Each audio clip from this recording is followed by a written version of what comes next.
Hello everyone.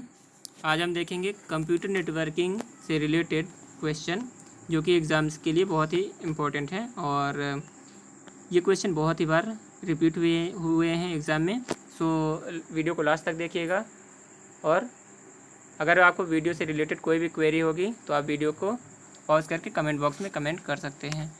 तो question देखते हैं। पहला क्वेश्चन है, कंप्यूटर नेटवर्किंग के मानक मॉडल क्या होते हैं, या फिर कंप्यूटर नेटवर्किंग का जो स्टैंडर्ड प्रोटोकॉल होता है वो क्या होता है। तो ये होता है TCP/IP और ISO रेफरेंस मॉडल। तो इसका आंसर क्या हो जाएगा? ऑप्शन नंबर सी, ए और बी दोनों। TCP/IP मॉडल को किस नाम से जाना जाता है? तो TCP/IP मॉडल को जो दूसरा नाम है तो ये होता है department of defence DOD model के नाम से जाना जाता है। DOD मॉडल या फिर डिपार्टमेंट मॉडल के नाम से जानते हैं इसको। तो इसका आंसर हो जाएगा ऑप्शन नंबर सी।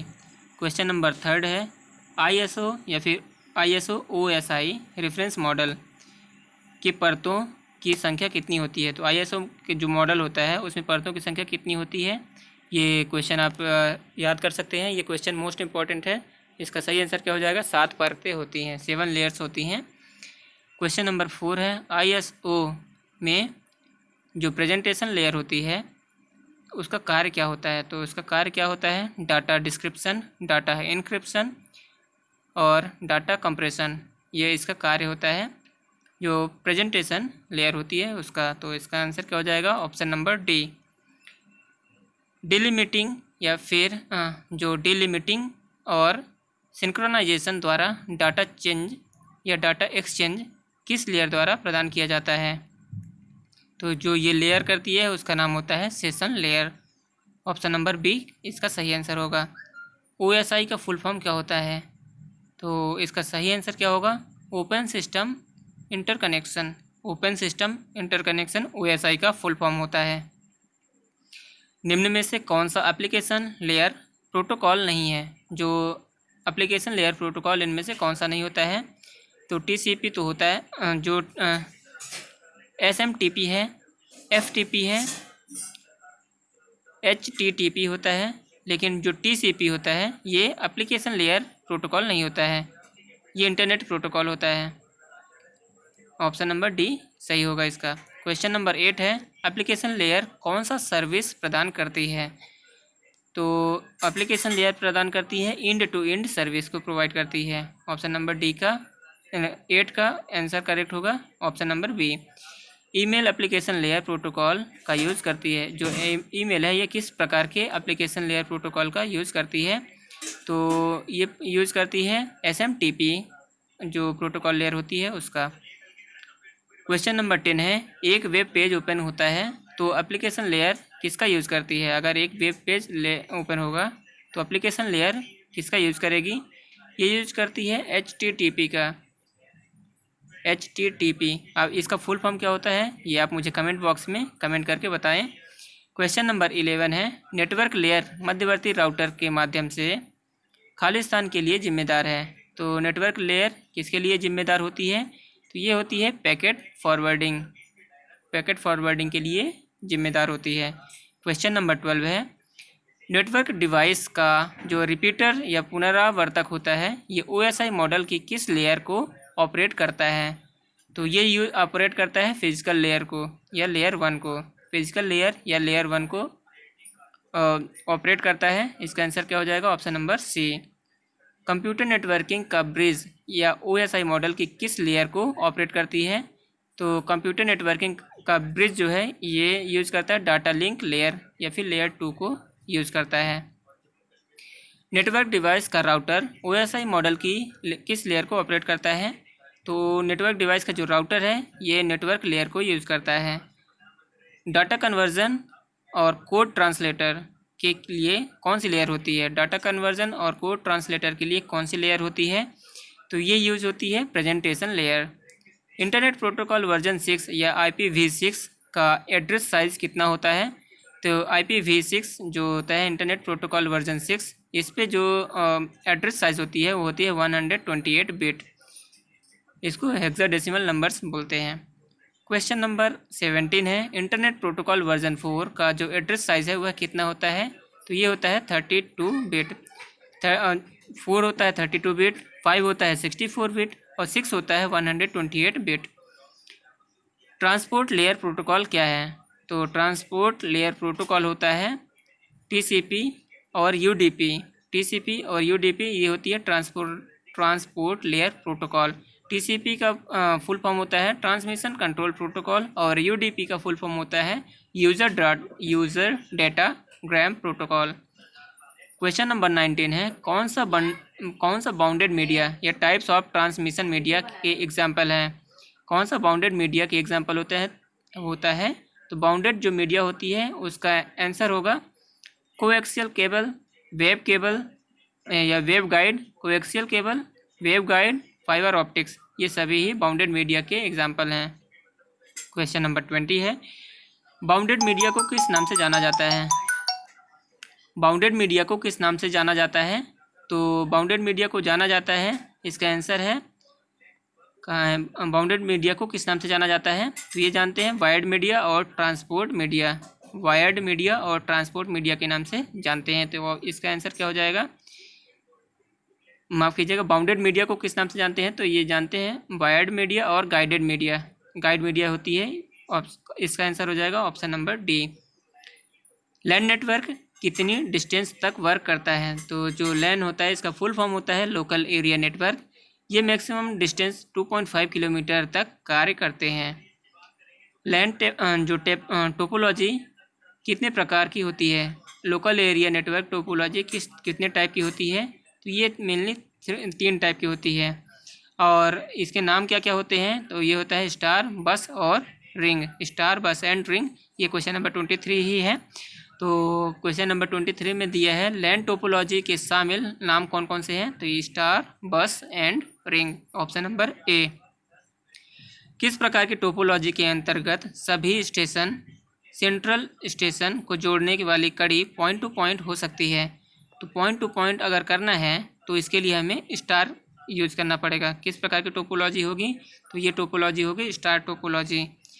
किस प्रकार की टोपोलॉजी के अंतर्गत सभी स्टेशन एक ही कम्युनिकेशन पाथ से कनेक्ट होते हैं?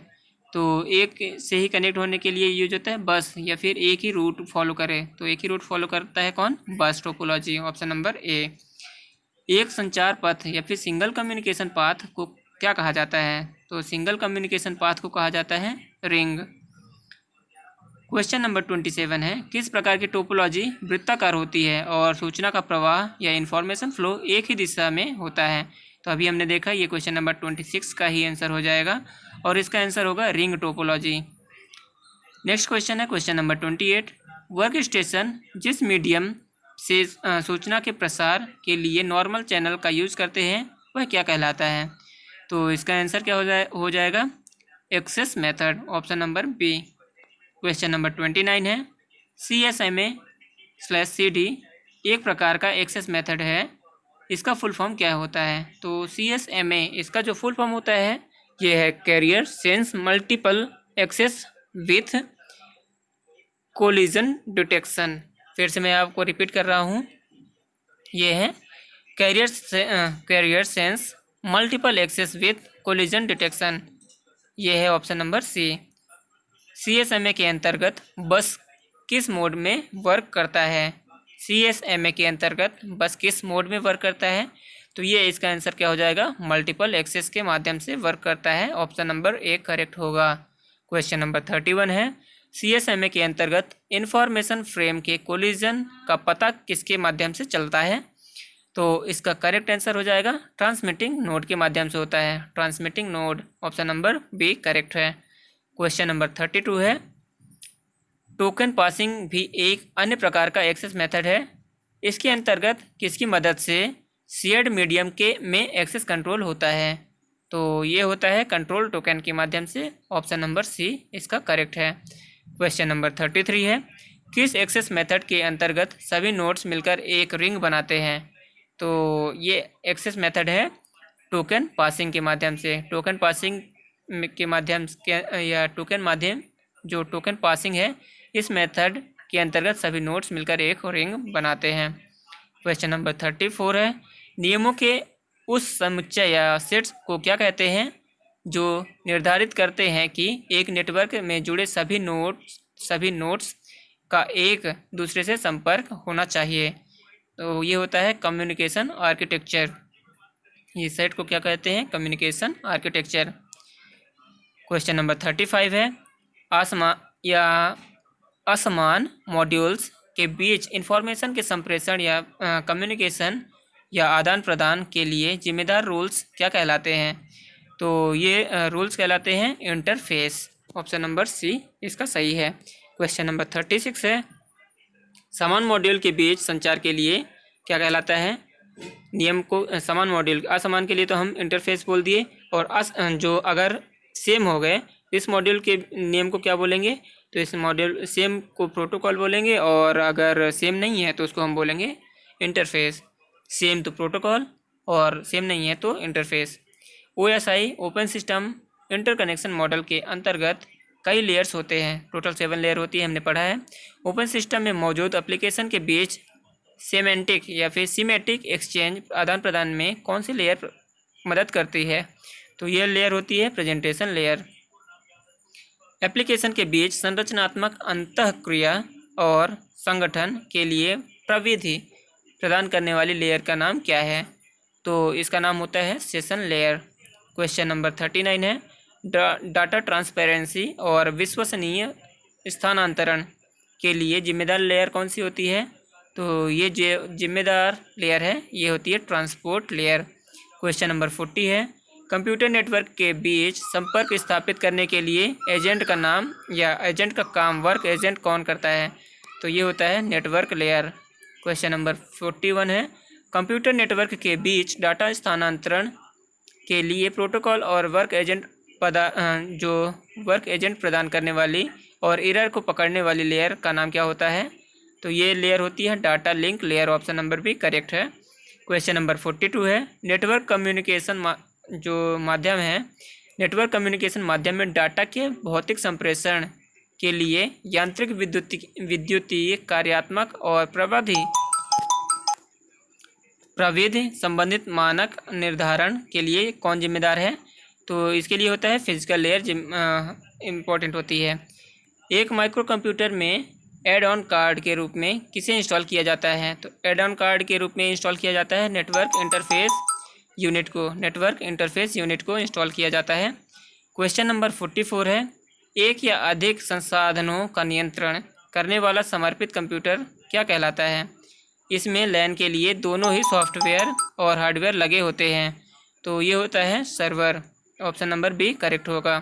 क्वेश्चन नंबर 45 है, फाइल्स के लिए स्टोरेज स्पेस शेयर करने के लिए सर्वर का प्रयोग किया जाता है, तो किस सर्वर का प्रयोग किया जाता है? तो ये होता है फाइल सर्वर। लैन के अंतर्गत प्रिंटिंग वर्क के लिए किस सर्वर का यूज़ किया जाता है? तो लैन के अंतर्गत जो प्रिंटिंग वर्क होता है उसके लिए जो सर्वर यूज होता है वो है प्रिंटर सर्वर। क्वेश्चन नंबर 47 है, लैन के अंतर्गत सभी जुड़े हुए वर्क स्टेशन के द्वारा मॉडेम और कुछ टेलीफोन लाइंस शेयर करने के लिए किस सर्वर का यूज होता है? तो ये होता है मॉडेम सर्वर। मॉडेम का फुल फॉर्म होता है मॉड्यूलेटर डीमॉड्यूलेटर। क्वेश्चन नंबर 48 है, लैन और वैन के बीच मुख्य अंतर क्या होता है? तो इसका जो मुख्य अंतर होता है, लैन पर कंप्यूटर यूजर का पूर्ण कंट्रोल रहता है, जबकि वैन के लिए एक अन्य टेलीफोन कंपनी को शामिल करना होता है। तो लैन का फुल फॉर्म भी होता है लोकल एरिया नेटवर्क, और वैन का फुल फॉर्म होता है wide area network. Question number 49 है, सर्किट स्विचिंग में सेंडर और रिसीवर डिवाइस के बीच एक निश्चित कम्युनिकेशन पाथ होता है। निम्नलिखित में जो सर्किट स्विचिंग का उदाहरण बताएं, तो आपको ये बताना है सर्किट स्विचिंग किसके माध्यम से होती है? तो ये होती है टेलीफोन नेटवर्क के माध्यम से। ऑप्शन नंबर बी करेक्ट है। आज का लास्ट क्वेश्चन, और ये क्वेश्चन है, किस प्रकार की स्विचिंग में प्रत्येक स्विचिंग नोड एक इन्फॉर्मेशन प्राप्त होता है और थोड़ी देर के लिए कलेक्ट करता है, फिर अगले नोड को प्रेषित कर देता है।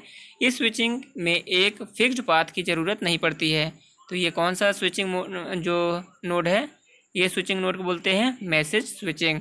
तो दोस्तों ये थे जो टोटल 50 क्वेश्चन जो कंप्यूटर के नेटवर्क से रिलेटेड हैं, और मोस्ट इम्पॉर्टेंट है। अगर एग्ज़ाम हार्ड लेवल का बनता है तो ये क्वेश्चन ज़रूर ही पूछे जाएंगे।